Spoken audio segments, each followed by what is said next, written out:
नमस्कार। आवाज़ आ रही है? हाथ हिलाइए। ओके। आरोग्य जीवन यात्रा में आप सब योगी आत्मा वो को स्वागत है। आज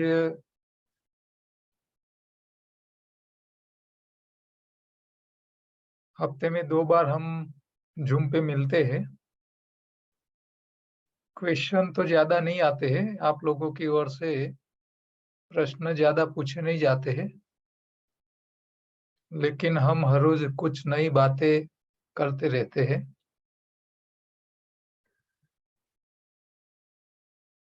श्रावण मास खत्म हो गया, भगवान शंकर की आराधना, पूजा करने का टाइम चला गया। अब शुरू हो रहा है गणपति बाप्पा मोरिया। वैसे देखा जाए तो गणपति का जो उत्सव है, वो ज़्यादातर महाराष्ट्र, मराठी लोग इसको ज़्यादा उत्सव के तौर पे लेते हैं। लेकिन कई साल से हम देख रहे हैं कि पूरे देश में, गुजरात में भी घर-घर गणपति की स्थापन होती है, पूजन अर्चन होता है और उनका कई लोग 5 दिन में, कोई लोग 3 दिन में, कोई लोग 7 दिन में उसका विसर्जन करते हैं। पहले पीओपी की मूर्तियाँ बनती थी, प्लास्टर ऑफ पेरिस की। तो जो पर्यावरण की चिंता करने वाले लोग हैं, एनवायरनमेंट के बारे में जो लोग चिंतित हैं, इन लोगों ने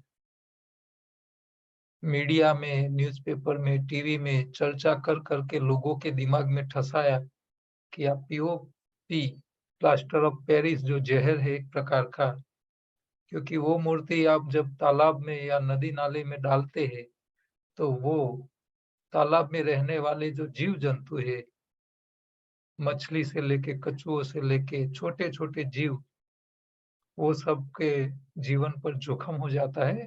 तो लोगों ने लोगों के माइंड में मिट्टी के गणपति बनाने की अपील की और लोग अभी उसका समझदारी पूर्वक उपयोग भी कर रहे हैं, स्वीकृति हो रही है, सही है। कोई भी चीज़ आपको लोगों के माइंड में पहुँचानी है, तो एक बार बोलने से होता नहीं है। उसको बार-बार दोहराना पड़ता है, अलग-अलग तरीके से, न्यूज़ में, टीवी में, व्हाट्सएप में, फेसबुक में, ये सब चलता रहता है, तभी जाके लोग उसको एडॉप्ट करते हैं। तो जैसे हमने अपने धार्मिक प्रसंगों में ज़रूरत के हिसाब से जो मान्यताएँ होती है, वो हम चेंज कर लेते हैं, उसको स्वीकृत कर लेते हैं। कई लोग ऐसे होते हैं कि वे ऐसी अपील को भी सुनते नहीं हैं और अपनी मनमानी करते हैं। अब गणपति का विसर्जन आप नदी में, तालाब में जाके करो या अपने घर के आंगन में कोई बड़ा पात्र ले लो, इसके अंदर पानी डाल दो और इसके अंदर गणपति का विसर्जन करो। तो अल्ट अल्टीमेट तो विसर्जन ही करना है, तो इसमें नुकसान क्या है? तो जो सही सोच वाले हैं उसको स्वीकारते हैं और कई जड़ लोग होते हैं, नहीं मैं तो नदी में ही जाऊँगा, मैं तो तालाब में ही उसको डालूँगा। तो ऐसे लोग भी हैं जो जल्दी नहीं बदलते हैं। उनके लिए फिर सरकार क्या करती है? कानून करती है। हाँ, पुलिस को तैनात करती है नदी के पास और लोगों को लाठियाँ मार के भी भगाते हैं। तो ऐसे लोगों को ये भी करना ज़रूरी पड़ता है क्योंकि वो सुनते नहीं, समझते नहीं है, बुद्धि बहर मारी गई होती है। समझदार लोगों को इशारा ही काफ़ी होता है।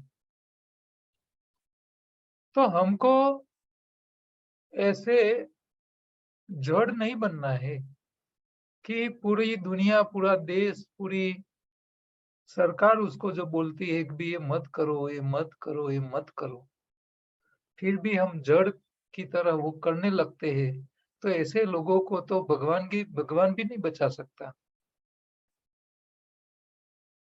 आज देखिए, जब भारत देश आजाद हुआ, तब हमारे पास अनाज भी पैदा करने की ताकत नहीं थी। जमीन थे, सब कुछ थे, लेकिन मशीनें नहीं थी, नॉलेज नहीं था। वो नॉलेज अंग्रेज और मुगल शासकों ने खत्म कर दिया था। तो उस टाइम हम अनाज भी पैदा नहीं कर पाते थे अपना पब्लिक के लिए, खाने के लिए। और पब्लिक को इतनी अंधश्रद्धालु बना दिया था कि बस्ती, पॉपुलेशन बढ़ जा रहा था और सामने अनाज का प्रोडक्शन नहीं था। तो उस टाइम हरित क्रांति की जरूरत थी, अनाज को ज्यादा पैदा करने की आवश्यकता थी। तो उस टाइम थोड़े साइंटिस्टों ने रिसर्च किया और फिर यूरिया जैसे फर्टिलाइजर का इस्तेमाल करने से ज्यादा उत्पादन लगा मिलना। तो उसको सरकार ने स्वीकृत करके पब्लिक में उसको प्रचार किया और बम्पर अनाज पैदा करने का काम कर लिया। तो कई साल तक, 20-25 साल तक कम से कम हम देखें तो अनाज का प्रोडक्शन बढ़ा। अब ये प्रोडक्शन बढ़ रहा था, ज्यादा मिल रहा था, वो तो नजर से दिख रहा था। लेकिन जो साइंटिस्ट ने ये यूरिया बनाया था, उनको बाद में पता चला, क्योंकि वो जो साइंटिस्ट होते हैं, वो कभी अपने प्रयोगों को बंद नहीं करते हैं। फायदा दिख रहा है तो भी उसके ऊपर प्रयोग चालू रखते हैं। तो कई सालों के बाद वही साइंटिस्ट ने ऐसा एक स्टेटमेंट दिया कि भाई रुको रुको रुको रुको, मैंने जो आपको फर्टिलाइजर दिया है वो आपको शुरू में फायदा देता है, लेकिन जब जमीन के अंदर कार्बो ऑर्गेनिक मटेरियल कम हो जाता है और बैक्टीरियल प्रोसेस कम हो जाती है, तब वो नुकसान करने लगता है, प्रोडक्शन नहीं देता है।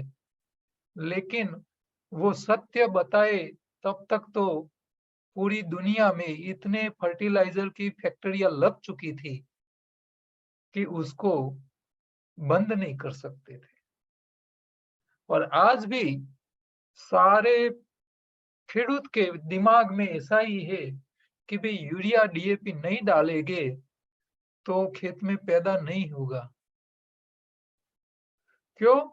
क्योंकि वही खेडूतों ने यूरिया को एडॉप्ट कर लिया, लेकिन सामने उनकी वही यूरिया बनाने वाले साइंटिस्टों ने जो बताया कि भाई रुको, ये इसमें रुकने की आवश्यकता है, ये कंटिन्यू नहीं रख सकते, लंबे समय तक इसका इस्तेमाल नहीं कर सकते। लेकिन उसका कोई सुनने वाला नहीं था, क्योंकि वो तो जड़ जड़ में हर व्यक्ति के मगज में फिट हो गया था कि भी खेती करनी है, यूरिया तो डालना ही पड़ेगा, फर्टिलाइजर, केमिकल फर्टिलाइजर तो डालना ही पड़ेगा, नहीं तो कुछ नहीं पैदा होगा। ये जीन्स में आ गया, जड़ में आ गया। तो ये जब दिमाग में फिट हो जाता है, तब लोगों को उसमें से बाहर निकलना बहुत मुश्किल हो जाता है, बहुत मुश्किल हो जाता है। तो आज लोगों के माइंड में यही है, पकाया नहीं खाएंगे तो मर जाएंगे, एक दिन नहीं खाएंगे तो मर जाएंगे। ये दिमाग में फिट हो चुका है। ये जो चीजें फिट हो जाती है ना, उसको बाहर निकालना बहुत मुश्किल हो जाता है। बिना चाय पिए तो सुबह उठती ही नहीं है। हाँ, जैसे लोग ऐसे ही मानते हैं मैं चाय पीता हूँ तभी सूर्य देव बाहर निकलते हैं, ऐसे मानने वाले लोग भी हो गए हैं। तो ये जो गलत बातें है वो जब फिट हो जाती है, तब हम बाहर नहीं निकल पाते। वो गलत बातें को बाहर निकालना बहुत मुश्किल हो जाता है। तो आज हालत ऐसी हो गई है कि हर खेडूत के दिमाग में केमिकल फर्टिलाइज़र के बिना खेती में प्रोडक्शन नहीं मिलता है, वो फिट हो चुका है। उसको बाहर निकालने के लिए सरकार और सामाजिक संस्थाएँ बहुत काम कर रही है। वो बता रहे हैं कि भई आप ये फर्टिलाइज़र और पेस्टिसाइड्स के उपयोग से कितनी अपने ही लोगों की नुकसान कर रहे हो, वो लोगों को पता नहीं है। आज जो हॉस्पिटलें चल रही है, वो फर्टिलाइज़र और केमिकल पेस्टिसाइड्स के प्रयोग से ही चल रही है। वो साइंटिस्ट ने अपने जिन्होंने ये केमिकल फर्टिलाइज़र बनाए थे, वो अपने जब मरण पथारी पे था, तब वो ऐसा स्टेटमेंट देके गया था कि मेरे जीवन की सबसे कोई बड़ी भूल मैंने की है, तो मैं लोगों को ये फर्टिलाइज़र बना के दिया। ये मरने के टाइम उसके उद्गार थे। तो आज खेडूत मर रहा है। हम जब छोटे थे, गाँव में रहते थे, हमारा यहाँ गांधीनगर के पास ही गांधीनगर डिस्ट्रिक्ट में पहले मेहसाना डिस्ट्रिक्ट में आता था। पहले बीजापुर तालुका लगता था, अभी वो मानसा तालुका हो गया है, गांधीनगर डिस्ट्रिक्ट में हो गया है। हमारा गाँव है वहाँ, हम रहते थे, क्योंकि हम छोटे थे तो 10वीं कक्षा तक गाँव में ही पढ़े थे। तो उस टाइम हम हमारे खेत में 1 बीघा ज़मीन में से 70 मन 20 केजी का 1 मन होता है। तो 20 केजी के 70 मन 1 बीघे ज़मीन में से हम कपास पैदा करते थे उस टाइम। आज वही पद्धति, वही यूरिया डीएपी डाल के खेडूत उसी खेत में हमारे ही खेत में अभी 15 मन या 20 मन से ज़्यादा कपास पैदा नहीं हो रहा है। तो ये 20 साल की बात मैं कर रहा हूँ। 20 साल पहले मन 70 मन कपास पैदा करते थे, वो आज 15 मन तक आ गया है। इतना गिरावट क्यों? प्रोसेस तो वही है, खेत में यूरिया, डीएपी सब डालते ही हैं।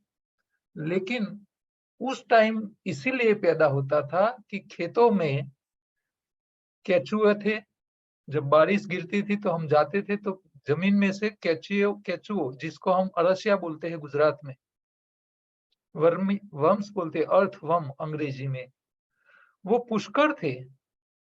जब ये यूरिया डालते थे, तो जो केचुओं के मल में जो बैक्टीरिया निकलते थे, वो बैक्टीरिया एक साथ मर जाते थे और बैक्टीरिया एक साथ जब मर जाते थे, तो जो जो पौधा होता है, उसकी जो मूल होते हैं, जो रूट होते हैं, वो बैक्टीरिया की डेड बॉडी को खा के अपना विकास कर लेते थे, तो प्रोडक्शन ज़्यादा मिल जाता था।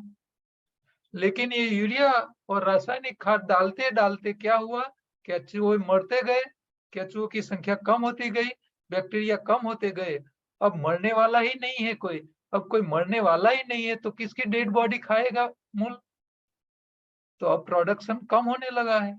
ये बात खेडूत को पता ही नहीं चल रहा है कि मैं गलती कहाँ कर रहा हूँ, मुझे अभी क्यों प्रोडक्शन नहीं मिल रहा है, उसके ऊपर सोचने के लिए तैयार नहीं है लोग। तो कोई भी चीज़ का आपको अभी लाभ दिख रहा है, लेकिन वही चीज़ आप पकड़ के रखोगे, तो आगे जाके हो सकता है कि अभी जो लाभ दिख रहा है, वही आगे आने वाले समय में आपको नुकसान भी कर सकता है। हर चीज़ को पकड़ के रखना नहीं चाहिए। जैसे न्यू डाइट सिस्टम में, नई भोजन प्रणाली में, जो लोग शुरू में आते हैं तो वज़न कम होने लगता है। अरे! मेरा वज़न हर रोज़ 500 ग्राम 1 किलो कम हो रहा है, खुश हो रहा है पेशेंट। लेकिन वो नहीं सोचता है कि मेरा वज़न कम होता रहा है, अब वज़न कहाँ तक कम करना है? फायदा मिल रहा है, लेकिन एक मर्यादा तो होनी चाहिए ना, कब तक आपको करना पड़ेगा? अब आप माइंड को लॉक कर दो कि नहीं मैं तो यही खाऊँगा, यही चलाऊँगा, मेरा वज़न कम हो रहा है। और वो कम करता जो 100 किलो वज़न वाला था, वो 50 का हो गया और फिर भी वो अपनी सिस्टम में बदल नहीं कर रहा है, वो 40 का हो जाएगा। इतना दुबला-पतला हो जाएगा कि वो फिर देखने लायक नहीं रहेगा। तो शुरू में आपको लाभ मिला, फिर बाद में क्या हो जाएगा? शरीर में नई समस्याएँ पैदा होने चालू हो जाएगी।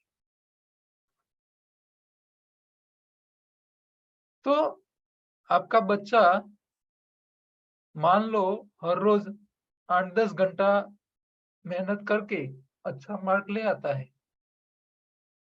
पहले 50 मार्क से पास होता था, अब वो ज़्यादा मेहनत कर लिया, स 70-80% ले आया। अच्छा और आप डबल मेहनत कराओ उसके पास, तो 80 का 90 चला जाएगा, 90% ले आएगा। अच्छा, अभी जितनी मेह 90% में जितनी मेहनत करवा रहे हो, इससे डबल मेहनत कराओ, तो क्या आपके परसेंटेज 150% हो जाएँगे? 100 से तो बढ़ने वाले ही नहीं है।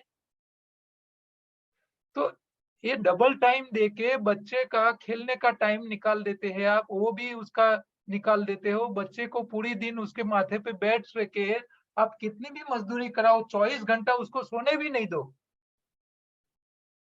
उसको 24 घंटे में 1 आधा घंटा सोने भी नहीं दो, तो क्या आपके बच्चे के परसेंटेज कितने आएँगे? 90 वाले 95 99% पहुँच जाएगा, शायद 100% हो जाएगा, लेकिन 150% तो होने वाला नहीं है। तो ऐसे जुल्म करने की क्या आवश्यकता है बच्चे के ऊपर? उसको खेलने दो, उसका टाइम है खेलने का। आपको रिज़ल्ट चाहिए, एक मर्यादा में चाहिए, लेकिन नहीं, ये बात समझने के लिए लोग तैयार नहीं है। आपको कब तक यूरिया डालना है खेत में कि भई बैक्टीरिया है तब तक। अब बैक्टीरिया कम होने लगे हैं, प्रोडक्शन कम होने लगा है, तो हमको खड़ा रह जाना चाहिए। अरे!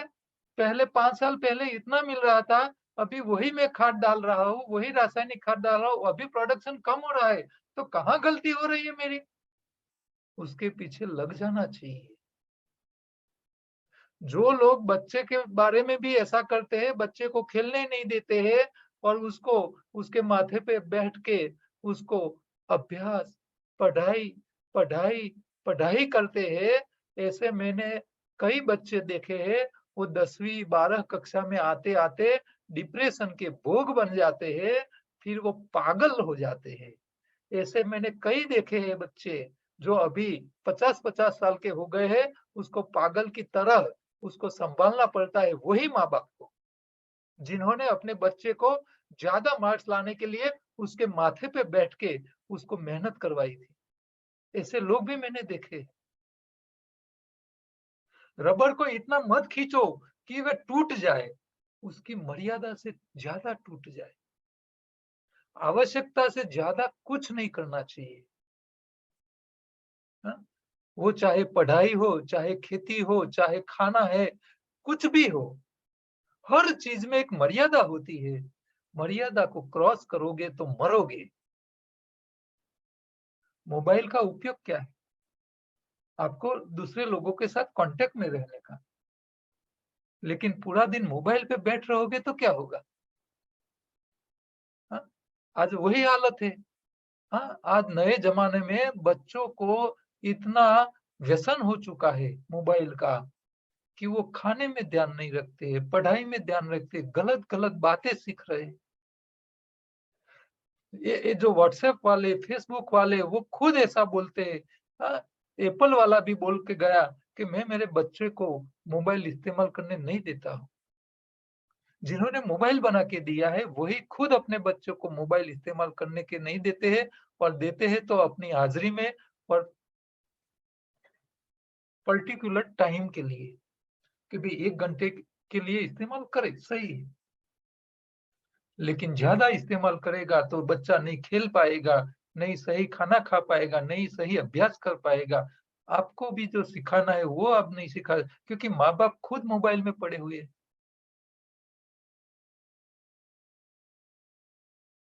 हमारे देश की एक हालत हो रही है, हमारे देश की छोड़ो पूरी दुनिया फँसी हुई है।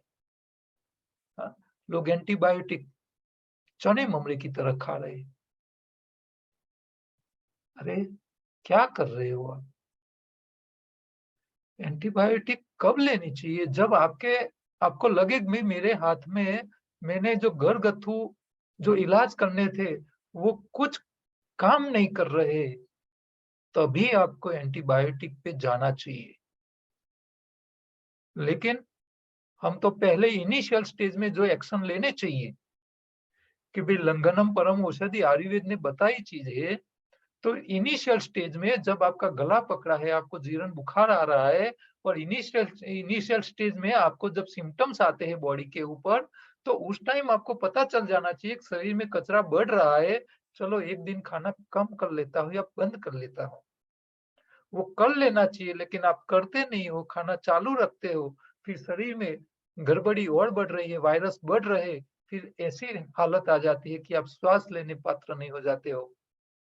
तो इनिशियल स्टेज में जब आपको सिग्नल मिल रहा है कि भई आगे गड्ढा है, दिख रहा है, तो फिर भी खुली आँख आप क्यों गड्ढे में गिर रहे हो?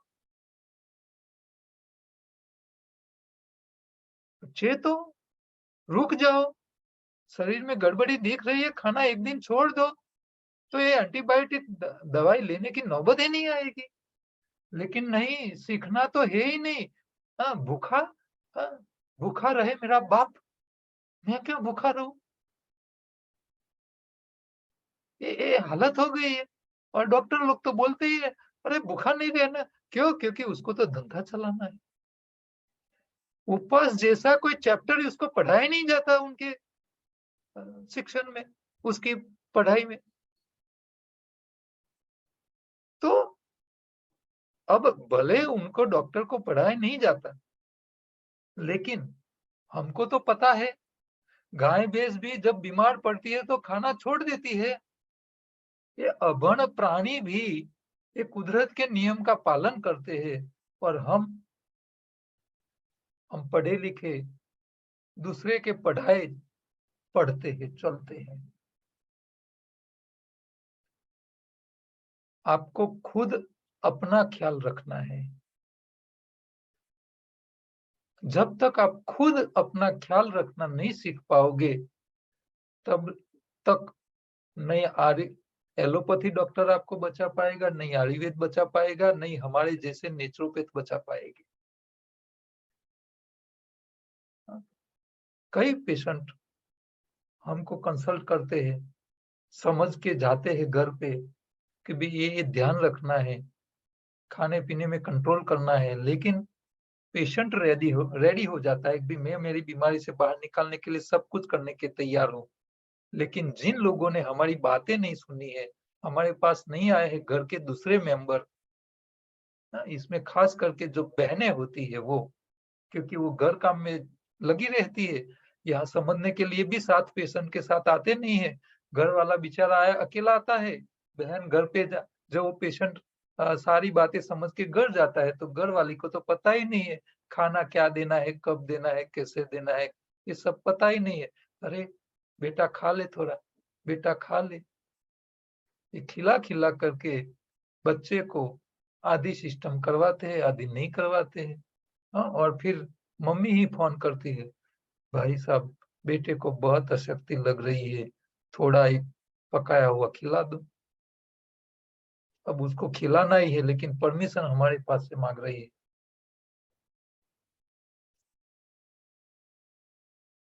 तो आपकी बीमारी के हिसाब से आप खाना-पीना तय करो। कैंसर जैसे पेशेंट में तो हफ्ते-हफ्ते निर्जला, 1-1 हफ्ता खाना-पीना ही छुड़वा देते हैं। अब वो वही पेशेंट ये करने के लिए रेडी हो जाता है, जिसको डॉक्टर ने बोल दिया है कि भई अब हमारे हाथ में कुछ नहीं है। वही पेशेंट वो करता है और ऐसे जो पेशेंटों को डॉक्टर ने हाथ ऊँचा करके रखा है, ऐसे पेशेंटों को जो एनडीएस चौहान साहब की सिस्टम को फॉलो करवा के कई सेंटर वहाँ पेशेंट रखते हैं, तो उनको वो ठीक करा लेते हैं और बहुत अच्छा बढ़िया रिज़ल्ट मिल रहा है। हिमाचल प्रदेश में आनंदी माँ का आश्रम में तो 90% रीजन, 99% बोल रहे थे वो, कि जितने पेशेंट हाथ डॉक्टर ने ऊंचा कर लिए, इसमें से 99% लोगों को ठीक हो रहा है। लेकिन वो एक हफ्ता खाना पीना ही नहीं देते हैं और दूसरा चारा ही नहीं है उसके पास।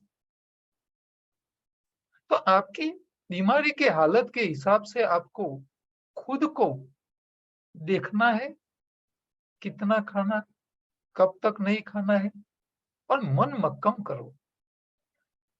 शुरुआत के लक्षण में 1-2 दिन का ही उपवास काफी है।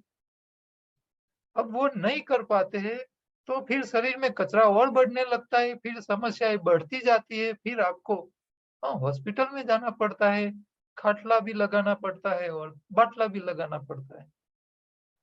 डॉक्टर की कोई गलतियां नहीं, डॉक्टर को तो अपनी एजुकेशन में सिखाया ही नहीं जाता है, पढ़ाया ही नहीं जाता है। लेकिन हमको खुद सीखना पड़ेगा, समझना पड़ेगा कि मुझे क्या करना है।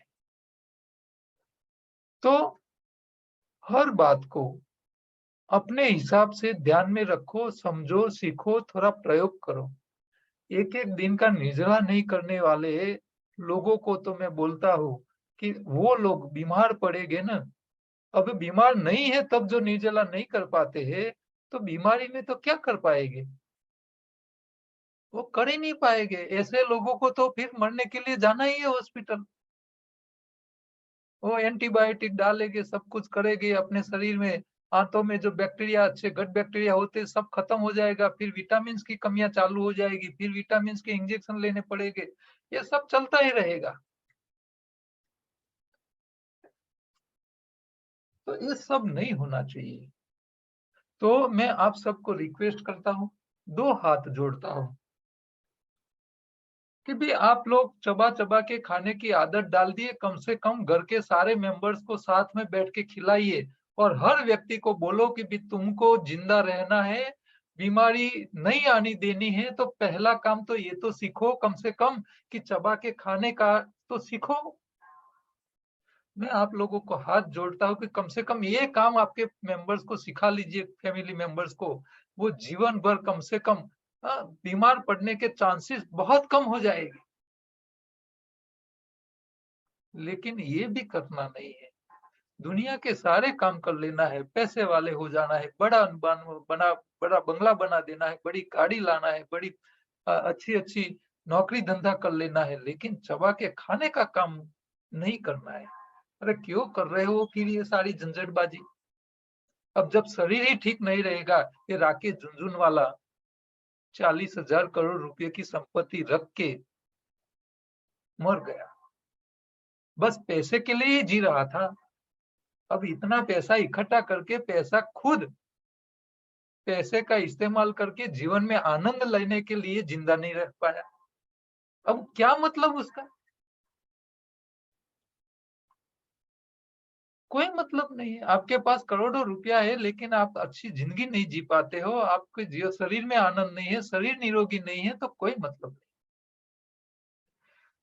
तो आप सबको मैं रिक्वेस्ट करता हूँ, चबा-चबा के खाने की आदत डाल दीजिए, आधा से ज्यादा कच्चा खाइए, हर सीज़न वाली चीज़ें सीज़नल, रीज़नल, नेचुरल और ओरिजिनल खाते रहिए। बीमारी आती है इनिशियल स्टेज में तो 1-2 दिन के फास्टिंग करके उसको वहीं से रोक दो, तो आगे बढ़ेगा ही नहीं। जब बीमारी नहीं है तभी फास्टिंग की आदत डाल दो, घर के सारे मेंबर को सिखा लो, बच्चों को भी सिखा लो कि तुम बीमार पड़ो उस टाइम भूखे रह पाओ, इसके लिए अभी से प्रैक्टिस करो। आप साइकिल सिखा लेते हो बच्चे को, लेकिन बच्चे को 1 दिन का उपवास नहीं सिखा सकते हो, कोई मतलब नहीं। चबा के खाने का नहीं सिखा सकते हो। अब जो बच्चा चबा के खाना नहीं सीख सकता है, वो मेडिटेशन कैसे करेगा, धीरजवान कैसे बनेगा? कुछ नहीं कर पाएगा। वो खुद कैसा भी हो जाएगा, लेकिन उसमें किसी को सुनने की भी धीरज नहीं रहेगी। उसका स्वभाव तामसी हो जाएगा, आपके साथ ही उसका संबंध अच्छा नहीं रह पाएगा। आप बाद में दुखी होगे, मेरा बेटा मेरी नहीं सुन रहा है। क्यों? क्योंकि आपने उनको ट्रेनिंग नहीं दी है। तो जो बच्चे धीरे-धीरे धीरजवान होगे, चबा चबा के खाने की आदत डालेंगे, जो बच्चे अपने श्वास को काबू करते सीख जाएंगे। डीप ब्रीदिंग, मनुष्य ही एक ऐसा प्राणी है जो अपने श्वास को कंट्रोल कर सकता है, और जो व्यक्ति अपने श्वास को धीमा कर सकता है, वही मेडिटेशन है, वही धीरजवान बनेगा, वही दुनिया के सारे काम कर पाएगा, वही उपवास भी कर पाएगा, वही कच्चा भी खा पाएगा, और वही लोगों की बात सुनेगा, और वही लोगों के लिए अच्छा काम कर पाएगा, बाकी कोई नहीं कर पाएगा। तो ये दो चीजें, डीप ब्रीदिंग की प्रैक्टिस हर व्यक्ति को होनी चाहिए, छोटे बच्चे से लेके बड़े बुजुर्गों को, और चबा चबा के खाने की प्रैक्टिस। आप गाड़ी नहीं चला सकते हो तो ड्राइवर रख लेते हो, तो आप चबा के नहीं खा सकते हो तो मिक्सर रख लो। जो कई लोगों के दांत चले गए नहीं है बेचारों के, अब चबाने का सवाल नहीं आता है, दांत ही नहीं है तो उसके लिए रस बनाओ, जूस निकालो, रसाहार पे रखो। जिनके पास दांत नहीं है उन लोगों को खाना ही नहीं चाहिए, जिसको चबाने की जरूरत पड़े रसाहार करके, और वही रस को घुमा घुमा के ही पीना है। जितना रस पेट में जाए उतनी मुंह की सलाइवा जानी चाहिए। और हरी पत्ती हर रोज अपने शरीर में, चाहे जूस के रूप में, चाहे चटनी के रूप में, चाहे पाउडर के रूप में, चाहे उसकी गोली के रूप में, हरी पत्ती हमारे शरीर में हर रोज आवश्यक है, और खाते रहना चाहिए। वही हमारे शरीर के लिए नेचुरल हीमोग्लोबिन बनाता है, और नेचुरल हीमोग्लोबिन के साथ साथ हरी पत्तियों में जितने न्यूट्रिशन मिलते हैं, इतने शायद दूसरे कोई खुराक में नहीं मिलते हैं। शरीर के मेंटेनेंस के लिए भी हरी पत्ती जरूरी है। बारिश के मौसम में चिकास वाली आती है पत्तियां, तो उसको नमक वाले पानी में वॉश करके फिर उसको इस्तेमाल कीजिए। चाहे एप्पल साइडर विनेगर के पानी में डुबो के रखो, चाहे ओजोनाइजर मशीन रखो घर पे, वो भी आपकी पत्तियों की चिकास को निकाल देंगे, अंदर जो खराब जम्स है उसको निकाल देंगे। ओजोनाइजर मशीन तो पेस्टिसाइड्स का प्रमाण जो होता है वो उसको भी खत्म कर लेता है, पेस्टिसाइड्स के और एटम को भी तोड़ने का काम कर लेता है। तो ओजोनाइजर मशीन का भी इस्तेमाल करना चाहिए। जो हेल्थ कॉन्शियस है उन लोगों को अपने घर पे ओजोनाइजर मशीन रखना चाहिए। जब आरओ रख रहे हो, अल्कलाइन वाटर के मशीन रख रहे हो, लोग 2.5 लाख खर्च करके अल्कलाइन मशीन ले लेते हैं, लेकिन ओजोनाइजर के बारे में पता नहीं है, वो जहर वाला खा रहे हैं।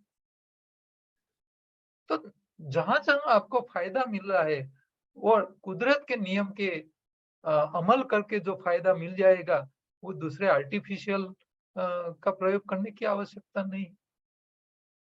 तो ये छोटी बातें आप लोगों को खास ध्यान रखनी है। 5 प्रतिज्ञा हर रोज कर लीजिए।